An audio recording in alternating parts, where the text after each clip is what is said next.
Hello नमस्कार मित्रों। मैं प्रियंका द्विवेदी स्वागत करती हूँ आप सभी का आपके अपने चैनल प्रियंका हिंदी एकेडमी में।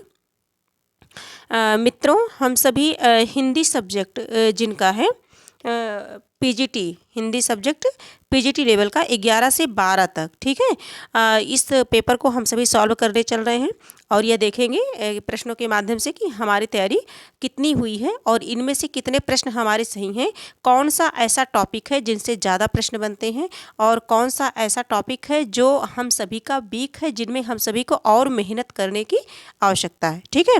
तो ये जो है बिहार लोक सेवा आयोग विद्यालय अध्यापक परीक्षा 2023 में जो संपन्न हुई थी हमारी, इसी का जो है व्याख्या सहित हल प्रश्न पत्र हम सभी करने चल रहे हैं। और ये जो परीक्षा तिथि है, एग्जाम डेट इसकी जो है 15/12/23 है ना, ये देख सकते हैं आप प्रत्यक्ष रूप से 15/12/23 को ये हुई थी, उसी का है। 71 नंबर का प्रश्न हम सभी देखेंगे। टोटल हमारे इसमें 80 प्रश्न हैं और ये जो है सभी विद्यार्थियों के लिए आवश्यक है जो बिहार शिक्षक भर्ती दे रहे हैं, वो चाहे 6 to 8 दें या 9th to 10th दें या 11-12 दें, है ना। तो ये सभी के लिए इम्पॉर्टेंट है। और सामान्य भाषा भाषा अर्हता से जो प्रश्न बनते हैं, हिंदी भाषा के प्रश्न जिनमें पूछे जाते हैं, उन सभी के लिए ये इम्पॉर्टेंट है। ये क्लास जो है सभी देख सकते हैं। तो देखते हैं, हम सभी आगे देखते हैं। 71 नंबर का जो प्रश्न है हमारा, इन सभी प्रश्नों को देखते हैं। 71 नंबर का जो प्रश्न है हमारा ये है, इनमें से निम्नलिखित में से कौन सी सिद्धों की वाणियों की भाषा है। ऑप्शन है ए सधुक्कड़ी भाषा, बी है संध्या भाषा, सी है खिचड़ी भाषा, डी है उपयुक्त में से एक से अधिक और ई है हमारा उपयुक्त में से कोई नहीं, है ना।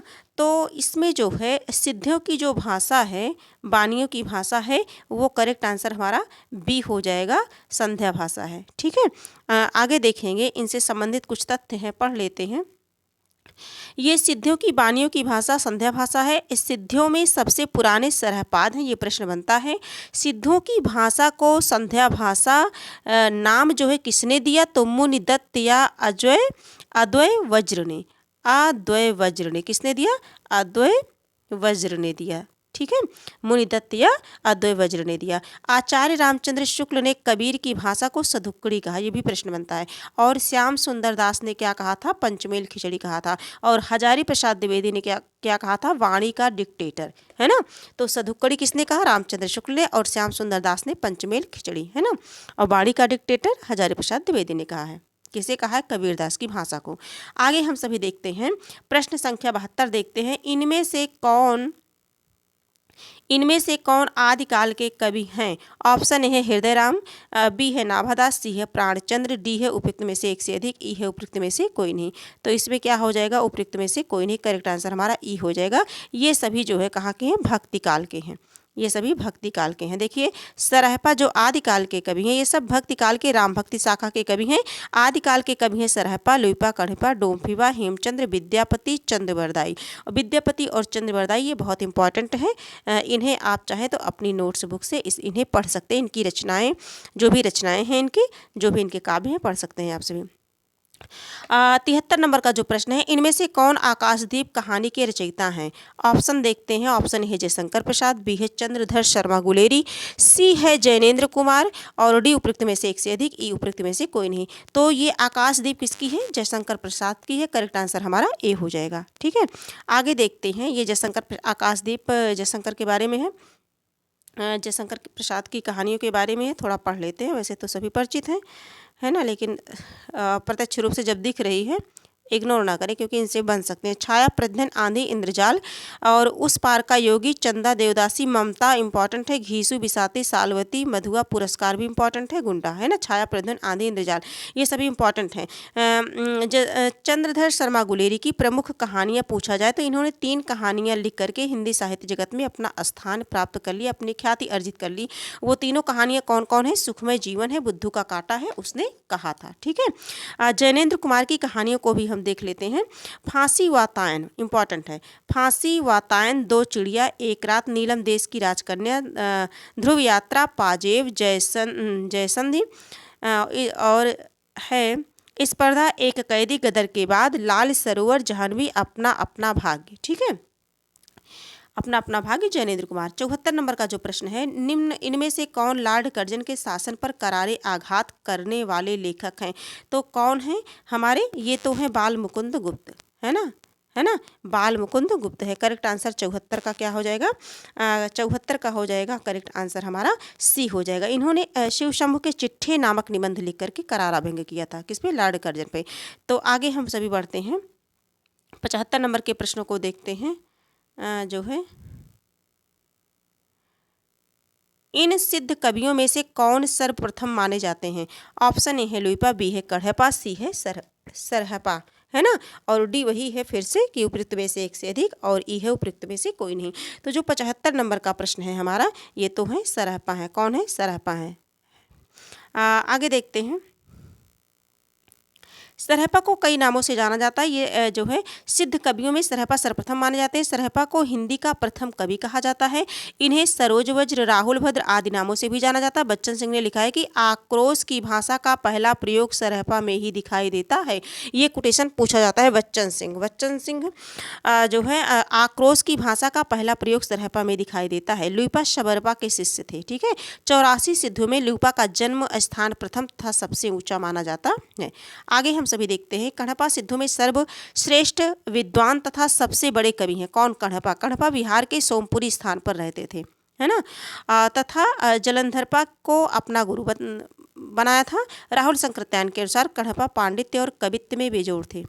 राहुल संकृत्यायन के अनुसार कढ़पा पांडित्य और कवित्व में बेजोड़ थे। अगला प्रश्न देखेंगे, निम्नलिखित में से राम काव्य परंपरा के कवि हैं। तो राम काव्य परंपरा के कवि कौन है? ये तो सभी हैं, इसमें नंददास, तुलसीदास सभी हैं। तो उपयुक्त में से एक से अधिक आंसर हो जाएगा हमारा, उपयुक्त में से एक से अधिक हो जाएगा। तुलसी दोनों आगे देखते हैं हम सभी, उपयुक्त में से एक से अधिक राम काव्य परंपरा के कवि प्राणचंद्र चौहान, तुलसीदास दोनों ही राम काव्य परंपरा के कवि हैं। नंददास कृष्ण काव्य परंपरा के कवि हैं। हाँ, नंददास जो है क्या है, हाँ ये सही है कि नंददास कृष्ण काव्य परंपरा के हैं, है ना। कहने का मतलब भक्ति काल के ही हैं सभी लोग। राम काव्य परंपरा के प्रमुख कवि हैं तुलसीदास, नाभादास, अग्रदास, रामानंद, विष्णु स्वामी, रामानुजाचार्य, ये सभी राम काव्य हैं। कृष्ण काव्य में नंददास, सूर्य कृष्णदास, छित स्वामी, परमानंद, गोविंद, चतुर्भुज, कुंभनदास, है ना। और निर्गुण काव्य परंपरा के कवि हैं कबीरदास, नामदेव। निर्गुण और सगुण, है ना, प्रैक्टिस सेट कराई गई है आप सभी को, ये सभी विधिवत बताया गया है। कबीरदास, नामदेव और रैदास, जम्भनाथ, हरिदास, निरंजनी, गुरु नानक, दादू दयाल, मलुकदास। सूफी में पूछा जाए तो जायसी, है ना, उस्मान, नूर मोहम्मद, कुतुबन और असाइद। आगे हम सभी बढ़ते हैं, प्रश्न 77 नंबर के प्रश्न को देखते हैं। निम्नलिखित में से कौन सी अज्ञेय विरचित कहानी है? ऑप्शन ए है गुंडा, बी है विपथगत, सी है काला आदमी, डी है उपयुक्त में से एक से अधिक, ई है उपयुक्त में से कोई नहीं। तो जो अज्ञेय की विरचित कहानी यह है विपथगा। क्या है? विपथगा। करेक्ट आंसर हमारा बी हो जाएगा, विपथगा। ठीक है, 78 नंबर के प्रश्नों को हम सभी देखते हैं। विपथगा जो है आगे की इनकी प्रमुख कहानियाँ परंपरा कोठरी की बात, शरणार्थी, जयदोल, ये तेरे प्रतिरूप, अमर वल्लरी, है ना। काला आदमी यशपाल की कहानी है जो अभिशप्त कहानी संग्रह में संकलित है। यशपाल के प्रमुख कहानी संग्रह पिजड़े की उड़ान, ज्ञानदान इंपॉर्टेंट है। तर्क का तूफान, फूलों का कुर्ता, धर्म युद्ध, उत्तराधिकारी, उत्तरी की माँ, सच बोलने की भूल, खच्चर और आदमी, खून, भूख के 30 दिन, भूख के 30 दिन, गुंडा जयशंकर प्रसाद की कहानी है, इनसे सभी परिचित हैं। आगे देखेंगे विद्यापति के पिता का क्या नाम था? प्रश्न है हमारा 78 नंबर का प्रश्न है, विद्यापति के पिता का क्या नाम था? तो जो विद्यापति के पिता थे, विद्यापति के जो पिता थे इनका नाम था गणपति ठाकुर। क्या नाम था? गणपति ठाकुर थे, ठाकुर। तो इन ऑप्शन में से तो कलापति ठाकुर, उमापति, रमापति, तो कहने का मतलब उपयुक्त में से कोई नहीं। करेक्ट आंसर हमारा ई हो जाएगा, गणपति ठाकुर थे और इनका कहीं जिक्र नहीं किया। विद्यापति अपने आप में बहुत महत्वपूर्ण है। गणपति ठाकुर था इनके पिता का नाम। ये एक मैथिल ब्राह्मण थे जिन्हें शिव का बहुत बड़ा भक्त कहा जाता है। विद्यापति ने कीर्ति सिंह के दरबार में रह करके कीर्तिलता की रचना की। किसके दरबार में रह के? कीर्ति सिंह के दरबार में रह के, है ना, कीर्ति सिंह, कीर्तिलता। 3 भाषाओं में रचना रची, संस्कृत में, अवहट्ठ में, मैथिली में, है ना, प्रश्न बनता है। तो पदावली किस भाषा में है? मैथिली में। गोरक्ष विजय मैथिली में। कीर्तिलता कीर्ति पताका ये अवहट्ठ भाषा में है। यहाँ से बहुत प्रश्न बनता है। शैव सर्वस्व सार, गंगा वाक्यावली ये सभी क्या है? दुर्गा भक्ति तरंगिणी ये सभी क्या है? संस्कृत में है। रोवहु सब मिलके आवहु भारत भाई, हा हा भारत दूरदर्शन देखी जाए। उपयुक्त पंक्तियों के रचयिता कौन है? भारतेंदु हरिश्चंद्र की ये पंक्तियाँ है। करेक्ट आंसर हमारा ए हो जाएगा, है ना। आगे देखते हैं भारत दुर्दशा, इनका जो नाटक है जो बहुत इंपॉर्टेंट है। भारत दुर्दशा, अंधेर नगरी, नील देवी, विशस्य विस्मौसदम, प्रेम जोगनी, वैदिकी, हिंसा हिंसा ना भवती, किसका है? भारतेंदु का है। 80 नंबर का जो प्रश्न है, निम्नलिखित में से कौन सा प्रतीकात्मक नाटक है? ऑप्शन ए है विशाख, बी है एक घूंट, सी है चंद्रगुप्त। और तो इसका जो करेक्ट आंसर हो जाएगा ये है एक घूंट। 80 नंबर का जो प्रश्न है उसका करेक्ट आंसर हो जाएगा एक घूंट। एक घूंट कैसा नाटक है? तो ये जो है 80 नंबर का प्रश्न है, ये प्रतीकात्मक है ना। करेक्ट आंसर हमारा ए हो जाएगा। आगे देखते हैं ये जो है आधुनिक ढंग का प्रथम एकांकी स्वीकार किया जाता है। यह प्रतीकात्मक नाटक या एकांकी है, मतलब प्रतीकात्मक नाटक इसे स्वीकार किया गया है। आगे देखेंगे जयशंकर, सज्जन, करुणालय, राजश्री, विशाख, अजातशत्रु, कामना, स्कंदगुप्त और ध्रुव स्वामिनी। ध्रुव स्वामिनी, स्कंदगुप्त, चंद्रगुप्त, अजातशत्रु, विशाख, राजश्री, सज्जन, करुणालय ये सभी जयशंकर प्रसाद के प्रमुख क्या है? नाटक हैं, ठीक है।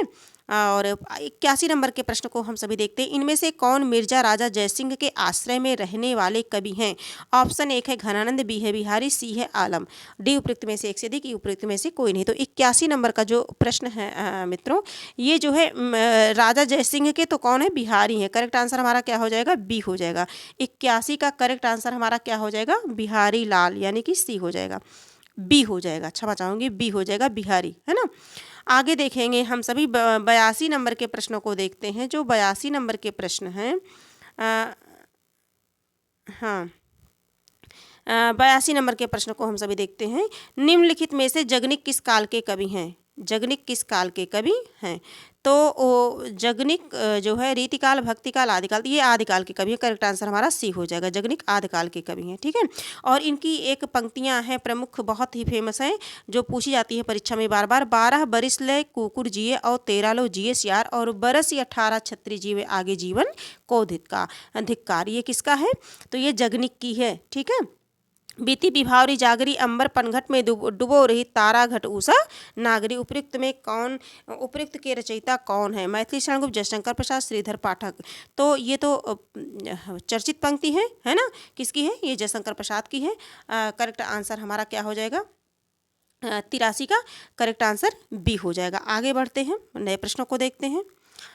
उपयुक्त पंक्तियों के रचयिता जयशंकर प्रसाद हैं। इनकी अन्य कृतियों को देखते हैं। उर्वशी,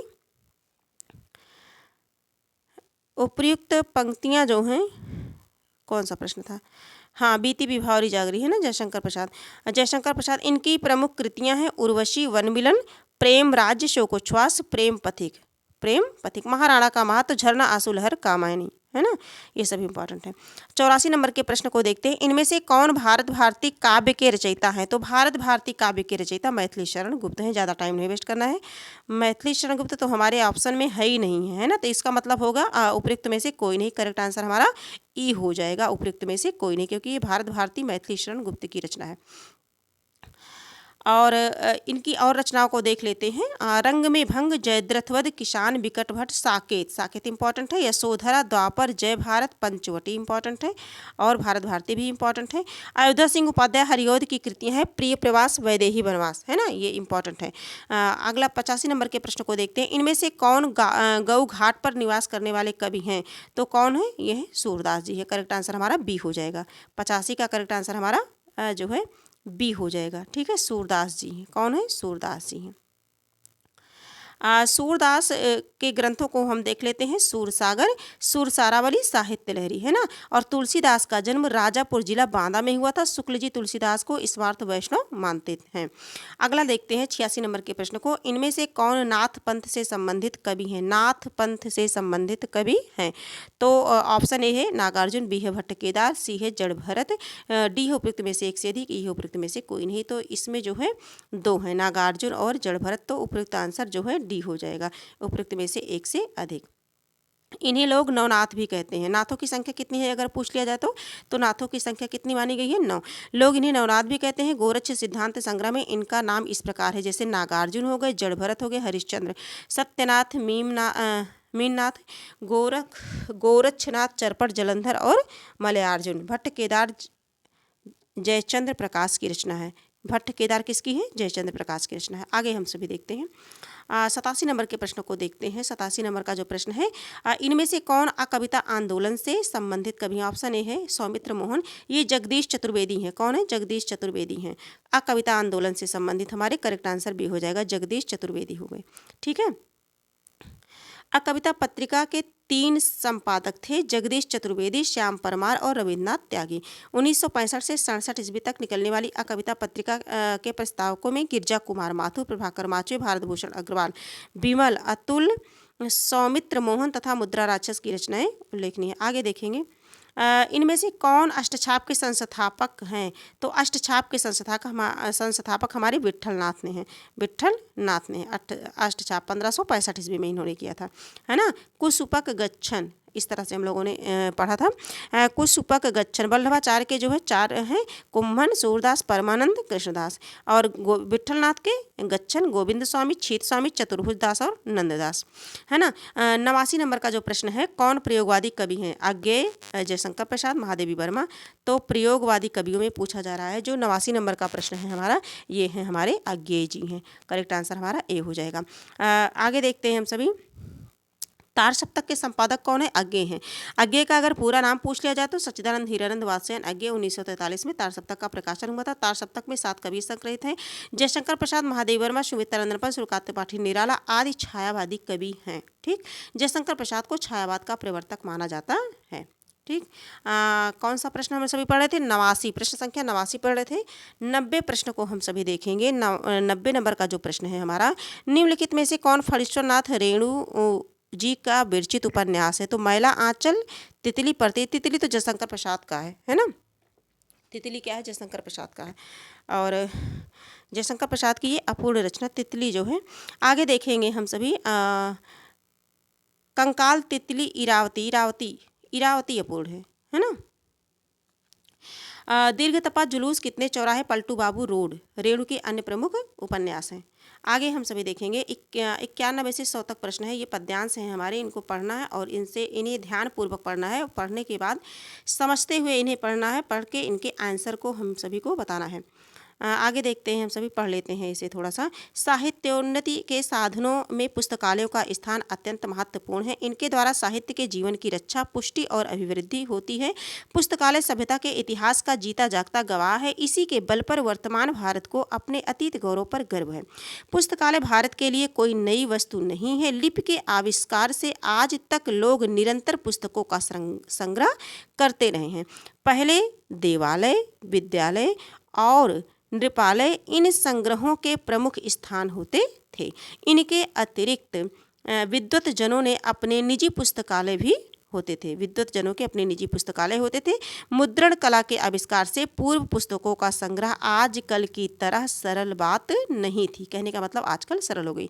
आजकल साधारण स्थिति के पुस्तकालय में जितनी संपत्ति लगती है उतनी उन दिनों कभी कभी एक पुस्तकालय की तैयारी में लग जाया करती थी। ठीक है, भारत के पुस्तकालय संसार भर में अपनी सानी नहीं रखते थे। प्राचीन काल में यही स्थिति रही है। चीन, फारस प्रभृति मतलब आदि सुदूर स्थित देशों से झुंड के झुंड विद्यानुरागी लंबी यात्राएं करके भारत आया करते थे। क्या करने? शिक्षा ग्रहण करने। तो अब हम सभी देखते हैं इनसे जो प्रश्न बने हैं, है ना। पैसेज को हम लोगों ने बहुत विधिवत पढ़ लिया है। आगे देखेंगे इसका जो प्रश्न है 91 का है, निम्नलिखित में से कौन सा उपयुक्त गद्यांश का उपयुक्त शीर्षक है?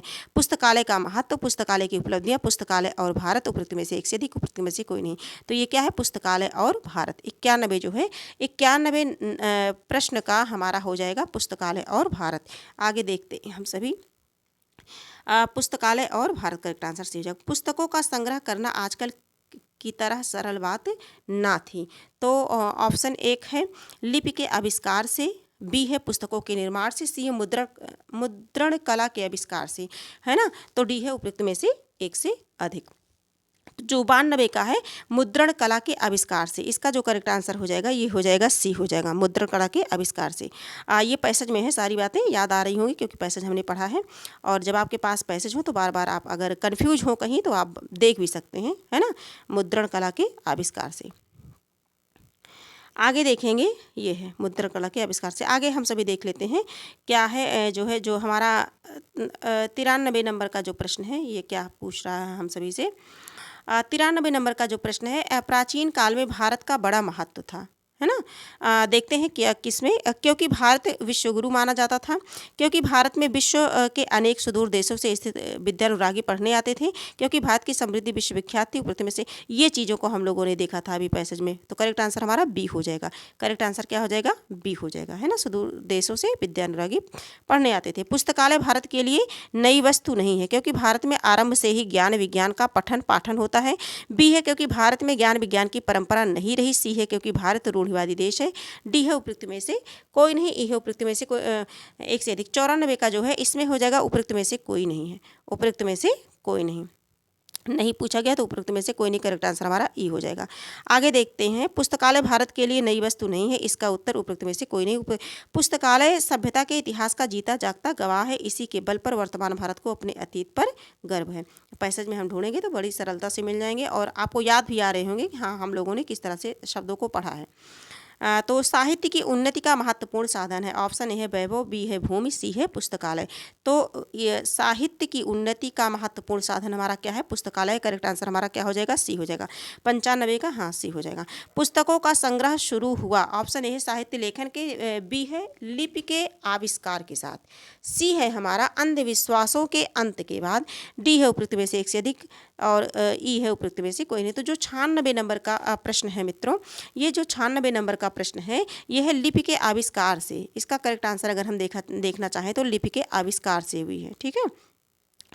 आगे देखेंगे, सभ्यता के इतिहास का जीता जागता साक्ष्य है। देवालय, नृपालय, पुस्तकालय, ये भी प्रश्न मिला था अभी हम पैसेज में हम लोग पढ़े थे, है ना। तो इसमें क्या है, जीता जागता साक्ष्य है। 97 का क्या है, पुस्तकालय है। क्या है, पुस्तकालय है। करेक्ट आंसर हमारा सी हो जाएगा, पुस्तकालय। सभ्यता के इतिहास का जीता जागता पुस्तकालय। पैसेज के अकॉर्डिंग हम सभी ये दे रहे हैं, और ये पैसेज में इस प्रश्न को हम लोगों ने पढ़ा था, क्योंकि पूरा पैसेज पढ़ा है तो प्रश्न समझ में आ रहे हैं।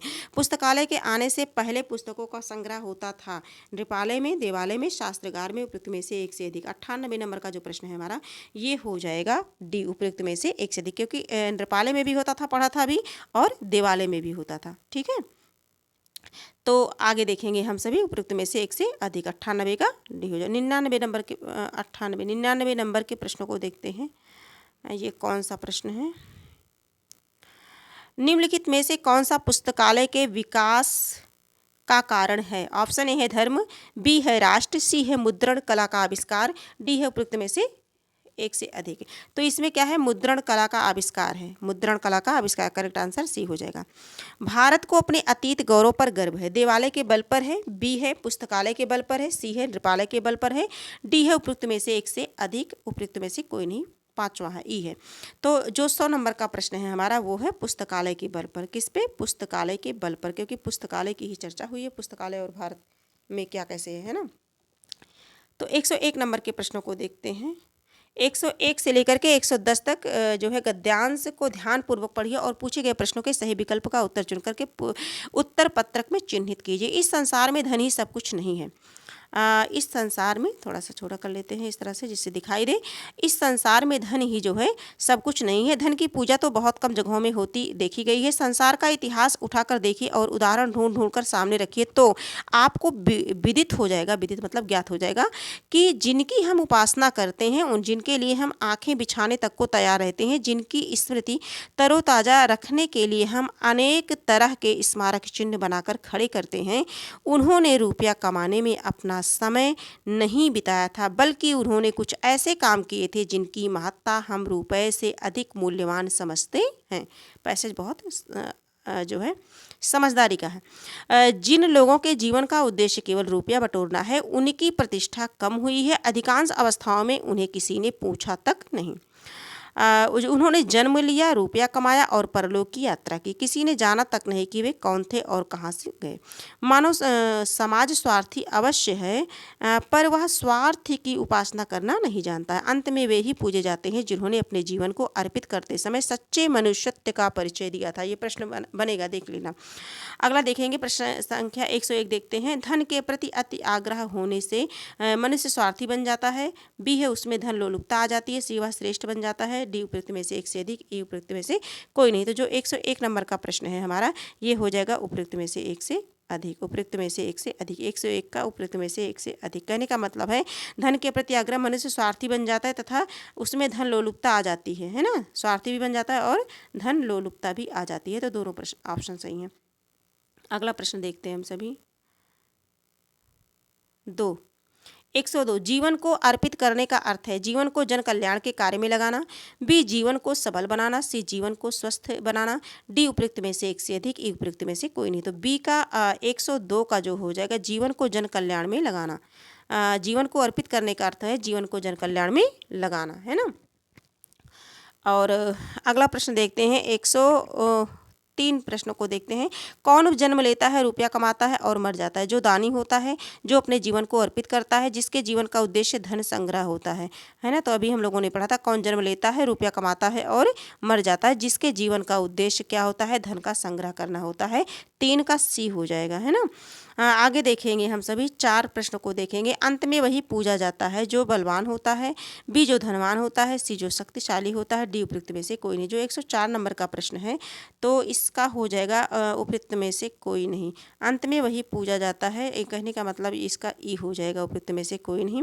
आगे देख लेते हैं। जिन्होंने अपने जीवन को अर्पित करते समय, हाँ सच्चे मनुष्यत्व, ये पैसेज की आखिरी लाइन है, देखिए याद करिए, मनुष्यत्व का परिचय दिया है, अतः इसका उत्तर उपयुक्त में से कोई नहीं होगा, है ना। क्योंकि अर्पित करते समय सच्चे मनुष्यत्व का ये पैसेज में है, बहुत आगे जाना पड़ेगा, है ना। हम नए प्रश्नों को देखते हैं, ये तो पैसेज का प्रश्न है। आगे देखेंगे 103 4 हम लोगों ने देखी। 105 संसार में उन्हीं की उपासना होती है जो खूब रुपया कमाते हैं, बी है जिनके पास धन का भंडार होता है, और सी है जो जीवन को अर्पित कर सच्चे मनुष्यत्व का उदाहरण बनते हैं। तो इसका करेक्ट आंसर सी हो जाएगा, है ना। इन्हीं की तो होती है, करेक्ट आंसर सी हो जाएगा। आगे देखेंगे धन लोलुप व्यक्ति समाज में सम्मानित होता है, बी है विस्मृत कर दिया जाता है, सी है अप्रतिष्ठित होता है, डी उपयुक्त में से एक से अधिक, ई उपयुक्त में से कोई नहीं। तो जो 6 है उपयुक्त में से एक से अधिक हो जाएगा। इसके 2 ऑप्शन सही हैं, है ना। दोनों धन लोलुप व्यक्ति समाज में विस्मृत कर दिया जाता है और वह अप्रतिष्ठित हो जाता है, प्रतिष्ठित नहीं बल्कि अप्रतिष्ठित हो जाता है। इसलिए धन के लालच में नहीं पड़ना चाहिए, ऐसा कार्य करना चाहिए जिससे जगत में जाने के बाद नाम हो, पुण्य कार्य करना चाहिए। निम्नलिखित में से कौन सा धन से श्रेष्ठ है? किससे धन से श्रेष्ठ है? यश, बल, त्याग, उपयुक्त में से एक से अधिक, उपयुक्त में से कोई नहीं। तो जो 7 नंबर का प्रश्न है यश और त्याग, यश भी हो जाएगा और त्याग भी हो जाएगा। तो उपयुक्त में से एक से अधिक, करेक्ट आंसर डी हो जाएगा हमारा। आगे देखते हैं, डी है। आगे हम सभी देखते हैं 2 पैसेज लगातार आ गए। सच्चे मनुष्यत्व का उद्देश्य है धन संग्रह करना, धन लोलुपता का अभाव, जीवन को दूसरे के कल्याण में अर्पित करना। तो ये प्रश्न आंसर हमारा मिल गया, जीवन के को दूसरे कल्याण में अर्पित करना, सी वाला हो जाएगा। मानव समाज स्वार्थी है, ऑप्शन ए है पर वह निस्वार्थी की उपासना करता है, बी है पर वह निस्वार्थी को दाना देता है, सी पर वह निस्वार्थी का सम्मान करता है, डी उपयुक्त में से एक से अधिक, ई उपयुक्त में से कोई नहीं। तो जो 109 नंबर का है, कितने का है? 109 का है। इसमें 2 ऑप्शन सही हैं, तो इसलिए इसका जो है उपयुक्त में से एक से अधिक हो जाएगा, है ना। स्वार्थी मानव समाज जो है स्वार्थी है, पर वह निस्वार्थी की उपासना करता है तथा निस्वार्थी का सम्मान करता है तो स्वार्थी। ये देखिए समाज जो है हमारा क्या है, स्वार्थी तो है लेकिन वह निस्वार्थी की उपासना करता है और निस्वार्थी का भी सम्मान भी करता है।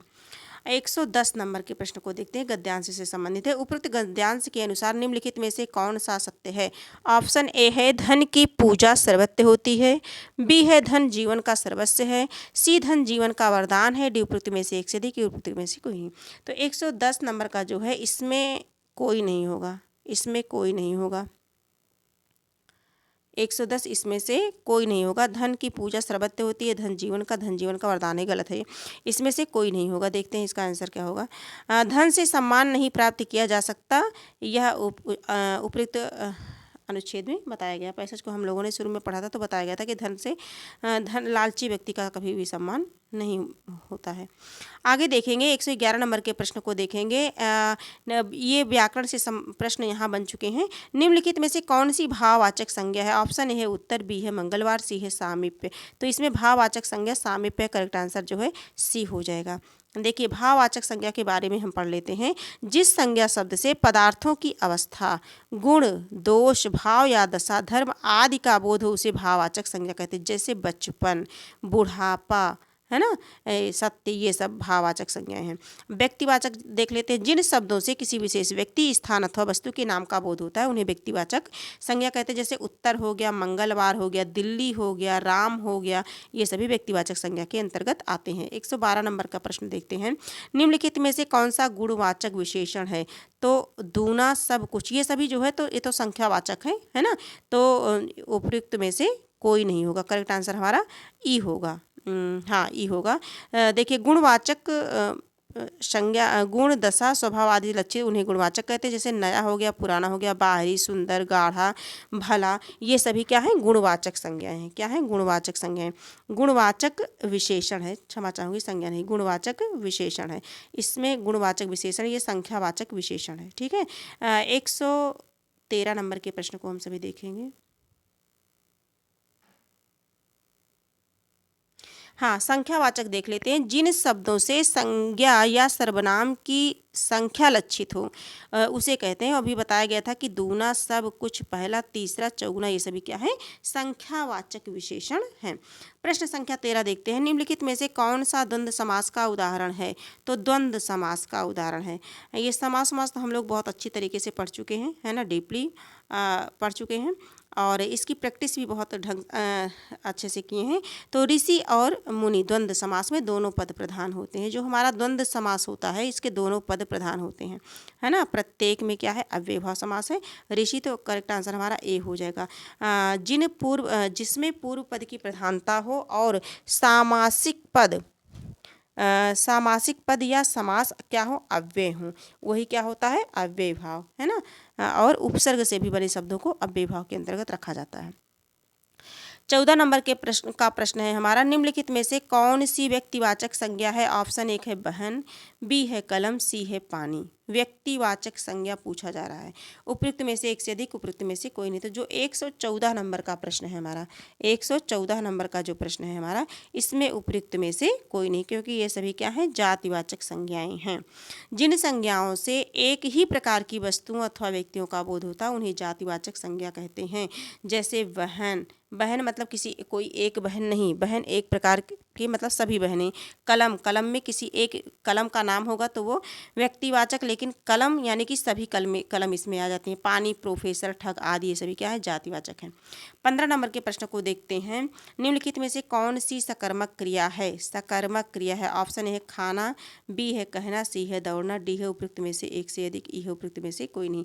तो जो 115 नंबर का क्वेश्चन है इसका देख लेते हैं। इसका जो है हो जाएगा उपयुक्त में से खाना और कहना क्या है? सकर्मक क्रिया है, जबकि दौड़ना क्या है? अकर्मक है। दौड़ना हमारा क्या है? अकर्मक क्रिया है। कैसी क्रिया है? अकर्मक क्रिया है। सकर्मक जिसका कर्म हो या जिसके साथ कर्म की संभावना हो, जैसे गाना, खाना, पढ़ना, ये सकर्मक क्रियाएं कहती हैं। गाना गाती है, क्या गाती है? गाना। खाना खाती है, क्या खाती है? खाना। पुस्तक पढ़ती है, क्या पढ़ती है? पुस्तक। क्या क्वेश्चन से बनने वाले शब्द आंसर मिल जाए तो वो क्या है? सकर्मक है ना। इस तरह से भी कर सकते हैं। अकर्मक जिन क्रियाओं के व्यापार का फल कर्ता पर होता है। ये प्रश्न अभी पिछली क्लास में हम लोगों ने प्रैक्टिस की थी। तो ये भाषा अहर्ता से संबंधित जो प्रश्न बने थे हिंदी के 22 नंबर के जो प्रश्न बने थे, 22 प्रश्न बने थे, उनमें ये क्वेश्चन मिला था, मुझे याद आ रहा है कि व्यापार का फल कर्ता पर फलता है, पड़ता पर हो तो वहाँ कौन सी क्रिया होती? तो अकर्मक। जैसे सोना, दौड़ना, है ना, ये सभी क्या है? अकर्मक क्रिया है। 116 नंबर के प्रश्न को हम सभी देखते हैं। निम्नलिखित में से कौन सी समास की परिभाषा है? समास में दो या दो से अधिक वर्णों का संयोग होता है? नहीं, वर्णों का संयोग। बी देखते हैं। समास में दो या दो से अधिक वाक्यों का संयोग होता है। सी समास में दो या दो से अधिक पदों का होता है। डी उपयुक्त में से एक से अधिक और ई उपयुक्त में से कोई नहीं। तो जो 116 नंबर का प्रश्न है साथियों, इसका करेक्ट आंसर हमारा सी हो जाएगा। समास में दो या दो से अधिक किसका? पदों का संयोग होता है। किसका? पदों का संयोग। ये वर्णों के मेल को तो ये तो संधि बनता है ना। आगे देखते हैं हम सभी 117 नंबर के प्रश्न को देखते हैं। कौन सा प्रश्न देखेंगे? 117 नंबर का प्रश्न। तो देखते हैं समास की परिभाषा। समास के भेद। अव्ययी, तत्पुरुष, बहुब्रीहि, द्वंद्व, दिगु कर्मधारय। ठीक है, समास के मुख्य रूप से 4 भेद होते हैं, इतना ध्यान रखेंगे, है ना। जो 6 भेद हैं वो जो है बताएंगे, जैसे टेट वेट में पेपर होता है, टेट एस्टेट, उसमें टेट में बताएंगे, है ना, 6 to 8 तक। बाकी जो टीजीटी पीजीटी लेवल के हैं ये मुख्य रूप से 4 होते हैं समास, मुख्य रूप से 4 भेद होते हैं समास के।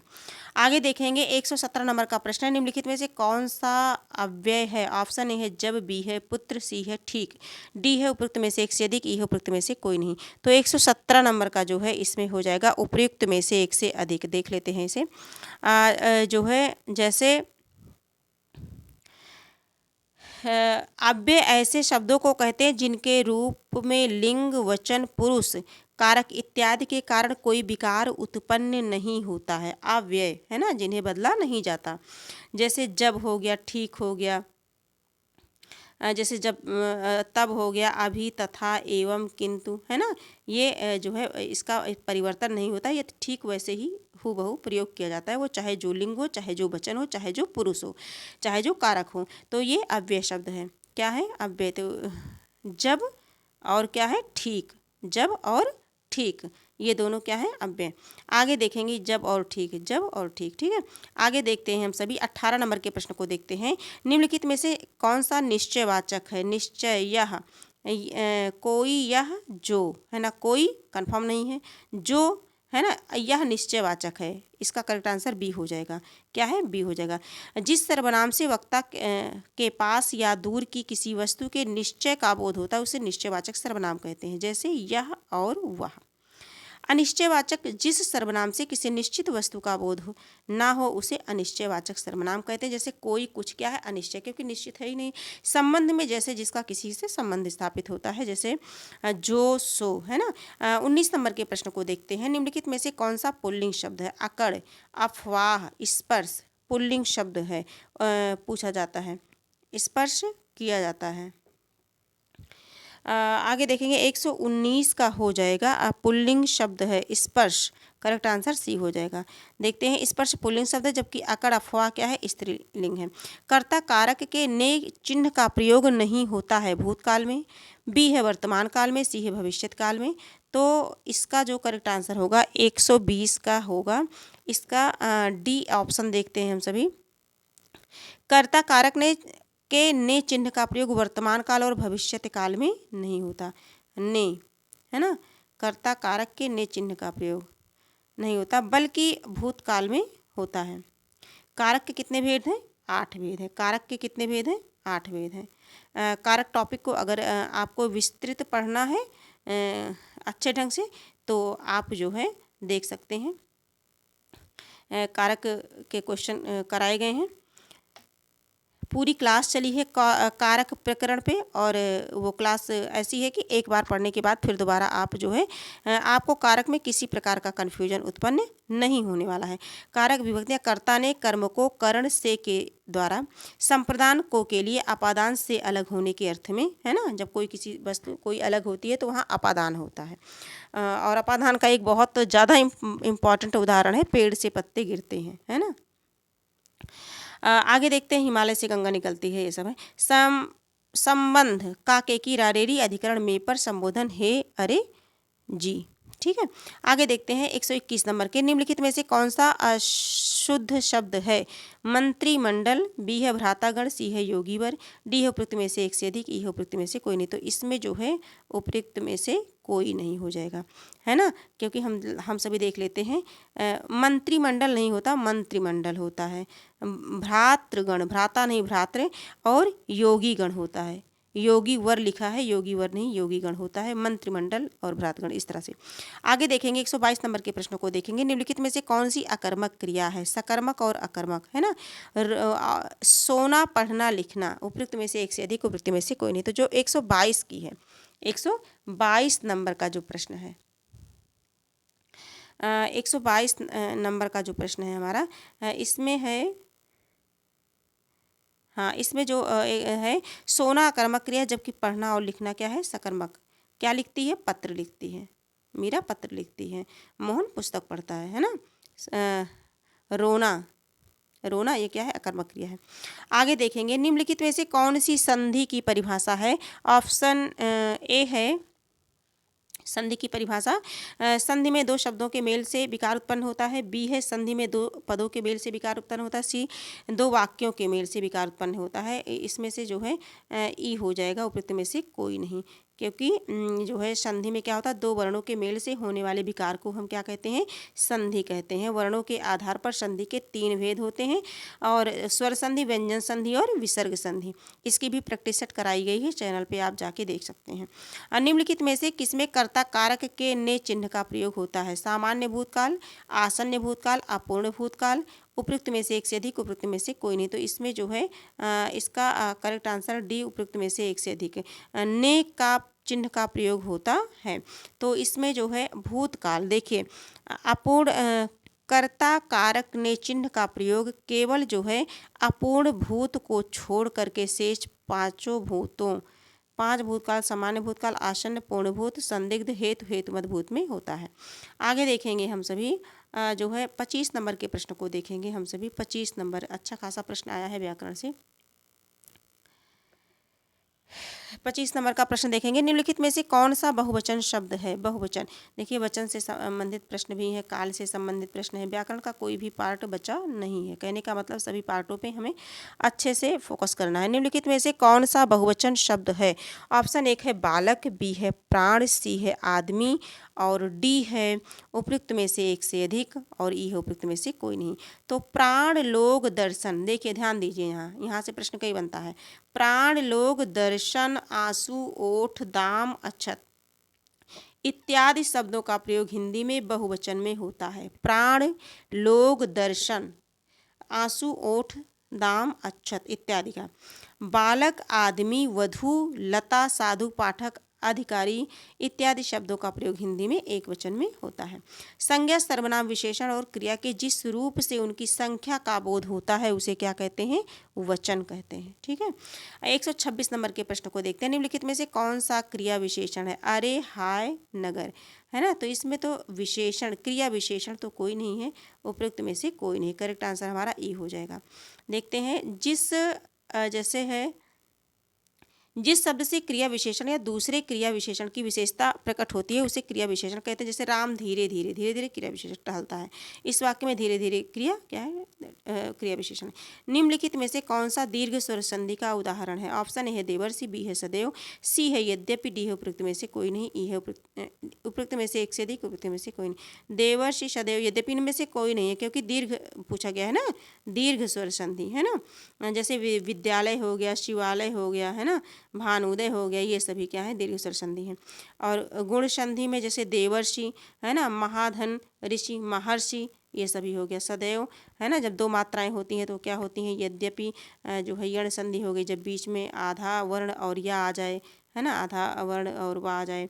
इस तरह से सदैव में ये मात्रा और अय की मात्रा और औ की मात्रा, अय की मात्रा, अय की मात्रा और औ की मात्रा होती है ना, तब होता है। तब वहाँ कौन सा होता है, वृद्धि संधि। कुछ ऐसे ट्रिक है, आप देख सकते हैं चैनल पे जाकर संधि से संबंधित क्लास को। तो उसमें कुछ ऐसी ट्रिक बताई गई हैं जिन्हें आप अगर ध्यान से मस्तिष्क में बैठा लेंगे तो आपके जो है प्रश्न गलत नहीं होंगे। 128 नंबर का प्रश्न है, निम्नलिखित में से कौन सा बहुवचन शब्द है। स्त्रीजन, बी है नारी वृंद, सी है देवालय, डी है उपयुक्त में से एक से अधिक, ई है उपयुक्त में से कोई नहीं। तो इसमें जो है स्त्री जन तथा इसका उपयुक्त में से नारी वृंद, ये जो है बहुवचन पूछा गया है। स्त्री जन, देखो स्त्री के साथ जन है ना। नारी वृंद, वृंद का मतलब होता है समूह, वृंद का मतलब क्या होता है, समूह। तो समूह एक में तो बनता नहीं है, कई लोग होते हैं। तो नारी, स्त्री, जन और वृंद क्या है, बहुवचन है, जबकि देवालय क्या है, एक वचन है। देवालय क्या है, एक वचन है। 129 नंबर के प्रश्नों को हम सभी देखते हैं। 129 नंबर के प्रश्न, निम्नलिखित में से कौन सा शब्द शुद्ध है। निर्दयी, निर्दोष, निर्दय, है ना। तो निर्दयी, निर्दोष, निर्दय तीनों सभी शब्द क्या हैं, निर्दयी, निर्दोष, निर्दय, तीनों सही हैं। तीनों शब्द हमारे क्या हैं, तीनों शुद्ध हैं, है ना, तीनों शुद्ध हैं। करेक्ट आंसर हमारा उपयुक्त में से एक से अधिक डी हो जाएगा। निम्नलिखित में से कौन सी समूहवाचक संज्ञा है। 130 नंबर का प्रश्न है। ऑप्शन ए है गुच्छा, बी है कुंज। देखो गुच्छा बनता है तो इसमें भी समूह होता है, कई चीज़ें का समूह, चाहे फूल का गुच्छा हो चाहे सामान का किसी भी चीज़ का गुच्छा अगर आप बनाएंगे तो उसमें एक से अधिक वस्तुएं लगेंगी, एक से अधिक सामान लगेगा, कुंज है ना, ये भी है। और विजयदशमी नहीं है, ये है, ये तो करेक्ट आंसर हमारा उपयुक्त में से एक से अधिक डी हो जाएगा। आगे हम सभी देखेंगे विजयदशमी व्यक्तिवाचक संज्ञा है। 31 नंबर का निम्नलिखित में से कौन सा शुद्ध वाक्य है? तो बंदूक एक उपयोगी शस्त्र है। श्री कृष्ण के अनेकों नाम हैं, गलत हो जाएगा, है ना। एक गाय, दो घोड़े और एक बकरी मैदान में चर रही हैं, उपयुक्त में से एक से अधिक, ये वाला सही हो जाएगा, करेक्ट आंसर सी हो जाएगा हमारा, है ना। तो बंदूक एक उपयोगी शस्त्र नहीं बल्कि अस्त्र है। श्री कृष्ण के अनेकों नहीं बल्कि अनेक नाम है ना, अनेकों करने की आवश्यकता नहीं है, अनावश्यक है। 32 नंबर के प्रश्न को देखते हैं। निम्नलिखित में से कौन सा बहुवचन शब्द है? ऑप्शन ए है लोग, बी है अक्षत, सी है पुष्प। इसमें से बहुवचन पूछा गया है ना। तो जो 132 नंबर का प्रश्न है, लोग और अक्षत क्या है? बहुवचन है। लोग और अक्षत बहुवचन, तो उपयुक्त में से एक से अधिक हो जाएगा। 33 नंबर के प्रश्न को देखते हैं। निम्नलिखित में से कौन सा पुल्लिंग शब्द है? अपेक्षा, अवज्ञा और अवस्था। तो इसमें जो है कौन सा पुल्लिंग शब्द है? 23 में ये अपेक्षा, अवज्ञा, अवस्था। अपेक्षा की जाती है ना, अवस्था होती है, ये सभी जो है स्त्रीलिंग है। क्या है मित्रों? स्त्रीलिंग में आते हैं। और आगे देखते हैं, ये सभी स्त्रीलिंग में है, ठीक है, पुल्लिंग का कोई नहीं है इसमें। 34 नंबर का प्रश्न है। निम्नलिखित में से कौन सा अशुद्ध शब्द है? ऑप्शन ए है पूजनीय। तो ये पूजनीय इस तरह से नहीं लिखा जाता, पूजनीय गलत लिखा गया है इसमें, पूजनीय होगा। क्या होगा? पूजनीय होगा, पूजनीय होगा, पूजनीय होगा, ठीक है। और आगे देखेंगे तो निरपराध और पौरुष सही है। कौन सा प्रश्न है? प्रश्न संख्या 35 देखते हैं। 35 नंबर का प्रश्न हम सभी देखते हैं। 35 नंबर का बहुत ज़्यादा प्रश्न अब नहीं बचे हैं, है ना। और बहुत जल्दबाजी में कराने से ये नुकसान हो जाता है कि प्रश्न छूट जाते हैं, और जल्दबाजी में जो है कुछ प्रश्न जो है, कुछ प्रश्नों का उच्चारण भी गलत हो जाता है, दिमाग में जो है जल्दबाजी के चक्कर में हो जाता है। तो इसलिए बहुत ज़्यादा घबराने की आवश्यकता नहीं है। हम लोग थोड़ा ही करेंगे, लेकिन जो भी करेंगे बहुत व्यवस्थित करेंगे, जिससे वो कभी भी एग्जाम में हमारे गलत ना हो, है ना। तो निम्नलिखित में से कौन सा अव्ययभाव समास का उदाहरण है? तो समास के बारे में तो बहुत अच्छे से परिचित हैं हम सभी, है ना। यथाशक्ति में क्या है? अव्ययभाव समास है। करेक्ट आंसर हमारा ए हो जाएगा, यथाशक्ति, यथाशक्ति। मदान्ध में करण तत्पुरुष है। मध से अंधा मतलब मधान्ध, है ना। अब तत्पुरुष, तत्पुरुष के कितने भेद हैं? 6 हैं। तत्पुरुष समास के कितने भेद हैं साथियों? 6 भेद हैं। आगे हम सभी बढ़ते हैं। 36 नंबर के प्रश्न को देखते हैं। 136 कौन सा अशुद्ध वाक्य है? कई रेलवे के कर्मचारियों की गिरफ्तारी हुई। कई रेलवे के नहीं होता है, रेलवे के कई कर्मचारियों की गिरफ्तारी हुई, इस तरह से। तो कौन सा अशुद्ध है? तो हमारा ये तो पहला ही अशुद्ध हो गया। बाघ और बकरी एक घाट पर पानी पीते हैं, साहित्य और जीवन का अभिन्न संबंध है। तो करेक्ट आंसर हमारा इसका क्या हो जाएगा? ए हो जाएगा। ए हमारा क्या है? गलत है। निम्नलिखित में से किसमें संप्रदान कारक के चिन्ह का प्रयोग हुआ है? संप्रदान, संप्रदान को के लिए। वह घर से बाहर आया, घर से बाहर पंचमी घर से अलग हो रहा है। उसने लड़के को बुलाया, उसने लड़के को मिठाइयाँ दी। ये करेक्ट आंसर हमारा सी हो जाएगा, है ना। आगे देखते हैं। निम्नलिखित में से कौन सी जातिवाचक संज्ञा है? ऑप्शन ए है पटना, बी है गंगा, सी है नदी। तो नदी हमारी क्या है? जातिवाचक संज्ञा है। एक नदी कहने से संपूर्ण नदी जाति का बोध होता है। तो पटना और गंगा व्यक्तिवाचक संज्ञा है, क्योंकि पटना किसी एक स्थान का नाम है और गंगा किसी एक विशेष नदी का नाम है। गंगा कहेंगे तो गंगा नदी ही ध्यान में आएंगी, ना कि अन्य नदी, है ना। और नदी पूछा जाएगा तो जातिवाचक संज्ञा है। 39 नंबर का प्रश्न है। निम्नलिखित में से किसमें संबंध कारक के चिन्ह का प्रयोग हुआ है? चांदी की थाली। थाली हमारी कैसी है? चांदी की है। काके की नाने नहीं संबंध, है ना। नाव जल में तैरती है ना। इन दिनों वह पटना में है। तो इस प्रकार से जो है हमारा संबंध का प्रथम पहला क्या हो गया? जो है पहला करेक्ट आंसर हमारा पहला हो गया। आगे देखेंगे हम सभी। प्रश्न संख्या देखते हैं कौन सा प्रश्न है। प्रश्न संख्या 40 देखेंगे। 10 प्रश्न बचे हैं, बहुत घबराने की आवश्यकता नहीं है, इसे भी फटाफट हम सभी कंप्लीट कर लेंगे। निम्नलिखित में से कौन सा मध्यम पुरुष है? मध्यम पुरुष है, तो मध्यम पुरुष इसमें तुम है। करेक्ट आंसर हो जाएगा बी हो जाएगा, है ना। 3 पुरुष होते हैं, 3 पुरुष होते हैं, उत्तम पुरुष, मध्यम पुरुष और अन्य पुरुष। उत्तम में मैं और हम आता है, मध्यम में तू तुम आप आता है, या ये वे ये अन्य पुरुष में आता है। जो दूसरे के स्थान पर अस्थायी रूप से काम करे उनके शब्दों के लिए क्या स्थानापन्न बोल जाता है, उनके लिए क्या बोला जाता है, स्थानापन्न। करेक्ट आंसर हमारा सी हो जाएगा। 42 नंबर का जो प्रश्न है हमारा, देखते हैं निम्नलिखित में से कौन सा मेघ शब्द का पर्यायवाची शब्द है। मेघ, मेघ का हो जाएगा पयोद, पयोधर। जो 42 नंबर का प्रश्न है हमारा, देखते हैं मेघ का पर्यायवाची, इसमें एक उपयुक्त में से एक से अधिक हो जाएगा क्योंकि पयोद पयोधर दोनों भी क्या है, मेघ की पर्यायवाची है। और सागर का पर्यायवाची समुद्र, उदधि। उदधि क्या है, उदधि जलधि, जलधि। इसमें जलधि पूछा गया था ना, जलधि पारावर अरण, रत्नाकर, पयोनिधि, जलधाम, ये सभी क्या है, पर्यायवाची हैं। किसके पर्यायवाची हैं, सागर के पर्यायवाची हैं।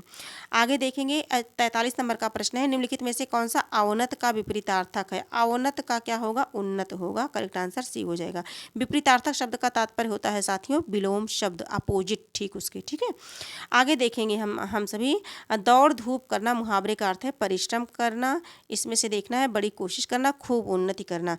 तो दौड़ धूप करना 144, दौड़ धूप बड़ी कोशिश करना। करेक्ट आंसर हमारा बी हो जाएगा, बड़ी कोशिश करना, है ना। 45 नंबर के प्रश्नों को देखते हैं। 45 नंबर के प्रश्नों को हम सभी देखते हैं। प्रश्न संख्या 45 देखते हैं। किसी काम में दूसरे से बढ़ने की इच्छा या उद्योग। अनेक शब्दों के लिए एक शब्द प्रयोग होगा। इसमें तो होता है प्रतियोगिता, परिश्रम नहीं, स्पर्धा होती है ना, जब किसी से आगे जाने की बढ़ने की इच्छा होती है, स्पर्धा, स्पर्धा होती है। तो इसमें करेक्ट आंसर हमारा बी हो जाएगा। 46 नंबर के प्रश्न को देखते हैं। जल शब्द का पर्यायवाची शब्द है। जल शब्द का पर्यायवाची क्या है, उदक है, उदक है। जल शब्द का पर्यायवाची उदक। करेक्ट आंसर हमारा ए हो जाएगा। वारी, उदक, नीर, तोय, अम्ब, पय, नीर हो जाएगा। और अम्बक, अम्बक मतलब जो है आँख, नेत्र, चक्षु, अच्छी दृष्टि, विलोचन आदि। अम्बक देखिए, ध्यान दीजिए, अम्बक है, आँख, नेत्र की पर्यायवाची है। अमी, अमृत, सुधा, सोम, पीयूष, जीवनोदक, जीवनोदक मतलब जीवन को देने वाला। देखेंगे खाक छानना, 47 नंबर का प्रश्न है। मुहावरे का अर्थ है खाक छालना, परेशान होना, खाक छालना। 47 नंबर का जो प्रश्न है, परेशान होना, लापता होना, बेफिक्र होना, है ना। उपयुक्त में से एक से अधिक, उपयुक्त में से कोई नहीं। तो खाक छालना का मतलब होता है मारा मारा फिरना, मारा मारा फिरना, जो हमारे वाक्य में नहीं है। तो करेक्ट आंसर हमारा ई हो जाएगा। खाक छालना, मारा मारा फिरना। खाक छालना का अर्थ क्या होगा, मुहावरा क्या होगा, मारा मारा फिरना। निम्नलिखित में से कौन सा कृत्रिम शब्द का विपरीतार्थक। विपरीतार्थक का मतलब विलोम होता है। कृत्रिम का होगा प्रकृति, बनाया हुआ कृत्रिम, और प्रकृति जो नैसर्गिक प्राकृतिक हो, है ना, अपने आप से हो। कृपा का कोप होगा। कृपा का क्या होगा, विलोम, कोप होगा। कृपण का दाता होगा। कृपण का मतलब होता है कंजूस, दाता माने दानी देने वाला, है ना। कंजूस मतलब जो कुछ देना ना चाहता हो, तो कृपण का दाता हो जाएगा। 39 नंबर का प्रश्न, 49 नंबर का प्रश्न है। चिराग तले अंधेरा लोकोक्ति है। अपनी बुराई नहीं दिखती, ना कारण का ना कार्य का, परिश्रम का फल अवश्य मिलता नहीं। अपनी बुराई नहीं दिखती, चिराग तले अंधेरा। व्यक्ति स्वयं को नहीं देखता है कि हम में कितनी कमियां हैं, बाकी दूसरों की कमियों को निकालने के लिए, है ना, 52 तरीके अपनाता है इंसान। दूसरे की कमियां प्रत्येक व्यक्ति को दिख जाती हैं। तो अपनी बुराई नहीं दिखती है, चिराग तले अंधेरा। 150 नंबर का प्रश्न है साथियों, और जो इस जो है प्रैक्टिस सेट का आखिरी प्रश्न है हमारा, ये है शुष्क शब्द का विपरीतार्थक, यानी कि विलोम शब्द है। तो ये हो गया आर्द्र। ये करेक्ट आंसर हमारा बी हो जाएगा, ठीक है। तो आज हम लोगों ने इतने प्रश्नों को, और जल का निर्जल हो जाएगा, विलोम शब्द। तो आज हम लोगों ने बड़ी जो है आत्मविश्वास और धैर्य को बनाए रखे हम लोगों ने, है ना, क्योंकि प्रश्नों की संख्या ज़्यादा होती है, और अगर प्रश्नों को ही कराया जाए तो ये बहुत जल्दी से हो जाएगा, बहुत सरल तरीके से। लेकिन हम सभी का लक्ष्य है प्रैक्टिस सेट करने के साथ साथ इनसे संबंधित जो भी प्रश्न हमारे जुड़े हों, जो भी बन रहे हों, उन सभी प्रश्नों को हम देख लें, जिनसे जो है, क्योंकि उनसे प्रश्न आने की संभावना रहती है, और नहीं तो प्रश्न तो बहुत सरलता से बड़े कम टाइम समय में हो जाए, है ना। तो आज की क्लास यहीं तक है, और आप सभी ने जो है धैर्य को बना करके रखा, है ना, इस प्रैक्टिस सेट को करने के लिए। तो बड़ी मेहनत की, इसके लिए बहुत बहुत धन्यवाद आप सभी को। और ये जो है आज की क्लास यहीं तक है। फिर हम एक नई क्लास के साथ मिलेंगे, एक नए प्रैक्टिस सेट के साथ मिलेंगे, एक नए आत्मविश्वास और ऊर्जा के साथ हम सभी फिर मिलेंगे। और इसी तरह से सीखने और सिखाने की प्रक्रिया हम सभी की चलती रहेगी। और ये क्लास अगर आपको उपयोगी लगी हो तो आप इसे लाइक, सब्सक्राइब और अपने कुछ मित्रों तक शेयर कर दीजिए। और क्योंकि जो है ऐसा करने से जो है हमारा भी आत्मविश्वास बनता है, बढ़ता है, और हम जो है क्लास बनाने के लिए प्रेरित होते हैं। तो और कमेंट सेक्शन में आप सभी अपने कमेंट लिखना मत भूलिए, क्योंकि आपके कमेंट का बेसब्री से मुझे इंतज़ार रहता है। आपके कमेंट के माध्यम से हमें बहुत सारी चीज़ों को सीखने का अवसर मिलता है, क्योंकि जैसा कि जान रहे हैं हम सभी, ये जो क्लास है हमारी सीखने और सिखाने की प्रक्रिया से संबंधित है ना। तो जो है ये क्लास जो है हम सभी आज यहीं समाप्त करते हैं। फिर हम मिलेंगे एक नए प्रैक्टिस सेट के साथ। तब तक के लिए धन्यवाद।